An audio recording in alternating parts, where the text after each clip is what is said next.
Yeah. It's all perspective. Okay, okay, everyone. So we can start our session. Okay, just. At some point, we will close the door once we get to the practice. Hmm? And Kayo, I think since because of the size of the group, we can probably just use one candle. One candle. for Yeah, this correct. to practice together. Okay. Yeah, sure. So we will start introducing ourselves. Just a moment. Okay, so my name is Caio Szymanski. I'm from Brazil, and I'm a Buddhist meditation teacher, yoga teacher. I work with technologies to apply into the science of meditation. And I came from a Burmese lineage from Theravada Buddhism. And on these days, I am studying, learning about Tibetan Buddhism too. And it's a pleasure to be with you guys today. And yeah, I met I one of the teachers at Meditation Artifacts residence, and this is my first international trip outside Brazil. So it's been a really good moment, yeah, for my practice and my life. Yeah. My name is Jan, and also a meditation teacher rooted in the Buddhist traditions, born in Finland for the last 12 years living in California, teaching for the past 4 years or so. And the lineage of Buddhism that I received my teachings from my teachers comes from the Thai forest lineage of Buddhism, so also Theravada Buddhism. So the first stream of Buddhism after the Buddhist teachings, Theravada, followed by Mahayana, which introduces a few new concepts around interconnectedness and love and compassion.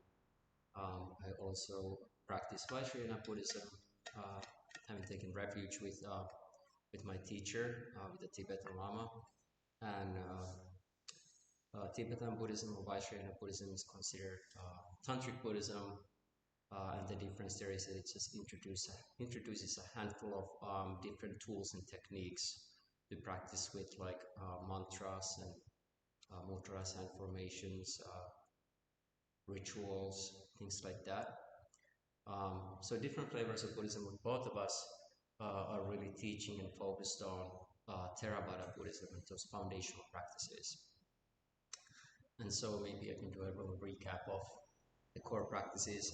Yesterday we got a little bit into some of the foundational meditation practices based on Theravada Buddhism. Buddhism is very focused on meditation. It's like very at the core of the teachings, alongside with the Eightfold Path.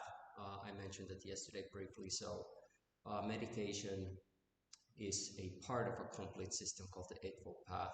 But in the West, Western countries mostly focus on meditation only, but it is actually a complete system with ethics, wisdom, other parts that I'm hoping that we will start adopting a little more of, so that we're not only focusing on a small part of a complete system. Yesterday, we got a little bit into the foundational practices, meditation practices called Vipassana or insight meditation. And then we have Samatha or Samadhi concentration practice. And concentration practice seems fairly straightforward, focusing on our attention to a meditation object, whether it's our breathing, basically our breathing, anapanasati, and that helps support the Vipassana meditation practice, insight practice, which is in the West oftentimes called the mindfulness practices. So more of a open awareness of your moment-to-moment experience that involves thoughts, body sensations, feeling tones, emotions and feelings, but also awareness of the impermanence of the phenomena as it happens in our direct experience. And today we were thinking of focusing on um, a concentration practice that is maybe unusual or a different way of introducing concentration practice outside of the classical breathing in, breathing out, and having awareness of that, staying with the breath as it is without any way. But today we're going to introduce this practice called a Fire Kasina meditation, which is also a form of concentration practice, but instead of using our breath, we're focusing on an external object to do that. And would you like to share a little bit more of the Kasina? Okay, so Kasina is a technique within the Theravada tradition. Theravada means one of what the word Theravada means can be like people of the forest, you know, like the classical Sangha of Buddha. Buddha and his monks and nuns lived in forests as mendicants and things like this. And usually, in a traditional sense, Kasina, the monks, they cut a circle paper with different colors, each color representing an element. So if I want to practice concentration meditation and deal with the water elements of my body and my mind, I will paint my circle, my Kasina, in the color blue. The same for earth, fire, air, and space. In the Theravada, we have the element space. But today we are doing Fire Kasina. And first of all, do you guys practice this type of approach, like Fire Kasina? Never? Do you guys practice meditation? But in terms of the concept I have, all my techniques are focusing on breath. Yeah. Okay. And you? Did you? I've tried it, but I'm not an expert. Okay. Yeah. So cool. Today we will gonna use a candle flame. And what is interesting using a candle flame or even any type of Kasina? It's because in Kasina types of practice, we will start concentrating into the visual object with our eyes opened. And this we will call the charge phase. We will charge our sight, correct, into the object with our eyes opened. But there will be a moment that we will need to close our eyes. I think we can close the door now. Yeah, okay, thanks. But we will reach a moment that we will need to close our eyes, and when we close our eyes, an after image will appear. You know, when I think you guys remember when we are like childs, and we look at lights into our rooms, you know, keep looking at the lights, and then you keep blinking to see like symbols. Do you guys remember? Sometimes. Yeah. Yeah, I'm still a thing, right? Exactly. So this is like really similar on about what we are doing today, because you can show some show. We can start with this one. Yeah. So Kasina. Yeah. It's a disc, and classically they made them out of clay too, and then put some paint on it, and then practice. Looking at it. Mm-hmm. So when we use a candle flame, I think we can go to this one, and we will close our eyes. An after image will appear like these dots, and we will call these dots nimitta. Nimitta, it's like mental symbols that are generated because of the light, because of your charging process, looking into the candle. And let's say the practice will start after we close our eyes, and we will have to work with the nimittas. Because in the Fire Kasina, what is interesting, we have like a sequence. And this sequence, it's like 90% the same sequence for everybody. So We will put a candle into the center of our circle. We will do our inhale, exhale process to bring some rhythm into our practice. So we will not get stuck without breathing. You have to breathe slowly and gently. And we will look without making too much effort, like in face, or like really looking, you can be just Soft focus. Soft not focus. Projecting and really trying to drill into the flame. Exactly. And you will gonna close your eyes when you feel that the image that you're looking, the image of the candle, starts to get a bit blurry, or maybe like 1 minute, 2 minutes, then gently close your eyes. When you close your eyes, a nimitta will appear, sometimes red, sometimes pinkish, sometimes even yellow for some people, but it's always in the range of red and pink, okay?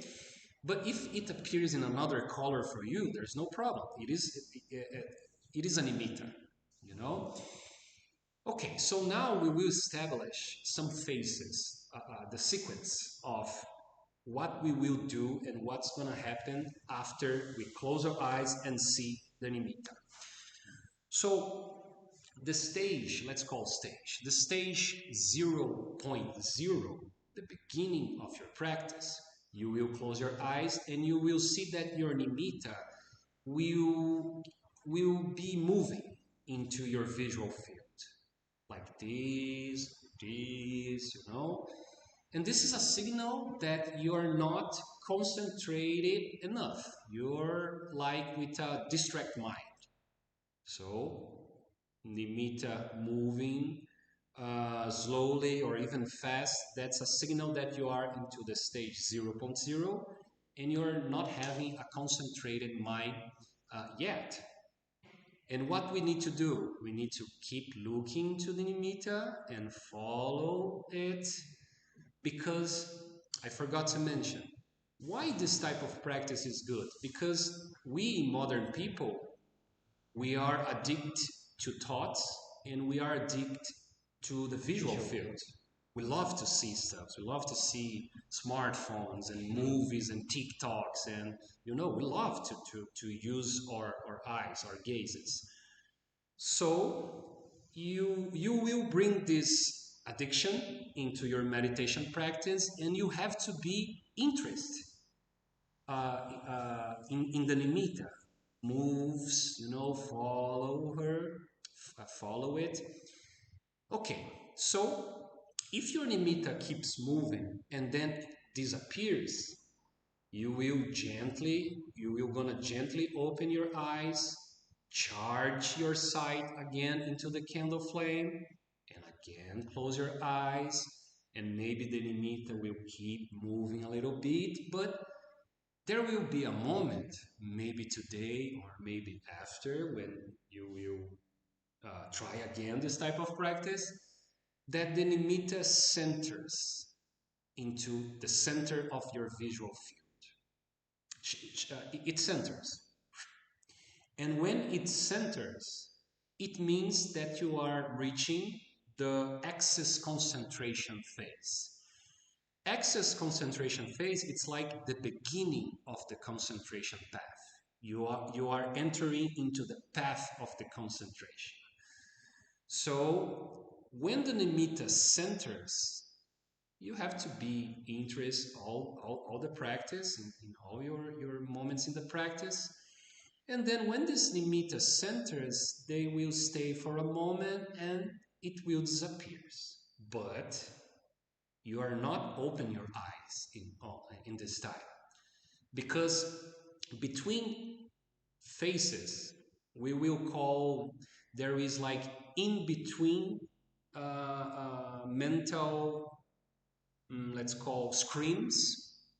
So the first screen is the nimitta moving, the second screen is the nimitta centers, the third screen is when nimitta disappear and you have just black. You have to wait because a second nimitta will gonna appear. This one. Oh, sorry. Yeah. It sounds. That's a trick.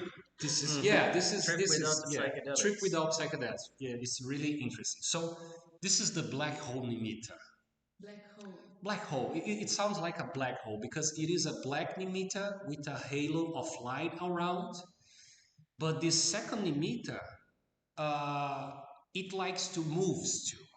Two. True, yeah, it likes to move and even pose, like appearing, disappearing. But this is not now a signal that you are distracted. This is a signal that you are going into more deeper into your practice. This second nimitta, it will appear in a more faster manner. It will stays a little bit, shows itself for you. You have to be interesting, breathing in, breathing out. If some thoughts invade your practice, you cut the thoughts, return to the visual field, and then this nimitta will go and disappear again. You will be again with just the black visual field, and you have to wait a little bit because you will gonna enter on what we call the murky phase. The murky phase, it is the phase that everybody gets stuck because it is a darker phase without nimittas. I even have a picture. Yeah, that's the picture. So on this phase, the murky phase, you don't have any more like colorful nimittas, and all that's left for you is just this blackness. But a good tip is you have to be interested in this blackness. You have to be interested into the elements of this phase, because at the beginning will sound like there's only blackness. But if you be really interested, you will gonna start to see that there are some nimittas into this phase too, like some gray nimittas, gray lines, like some lo-fi light clouds, but it is a lo-fi phase. We even call it like a shadow phase because it's really dark. And a sign that you are developing your concentration in this phase is that this murk, this blackness will start to come more into, like, close into your eyes. And in this phase, we can even have a sense that losing the center. In this phase, it's almost like we cannot catch the center, but the periphery of your mind become more prominent, become more vivid, So if you get, for example, bored, it's correct, like boring, yeah. If you get bored into this phase, remember, there is elements into these black visual fields for you to follow. And when I teach this in Brazil to my students, it's almost like when you go to a museum and you take one painting and you just stay at this painting, look in a calmly manner each detail of the painting. Because if you stay really interested into the visual field will show itself for you. So this is the third phase. We call the third phase.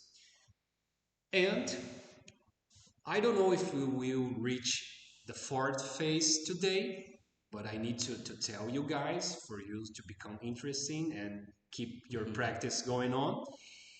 So in the murky phase, it will be a moment that you will gonna start see that into this murk, it will appear like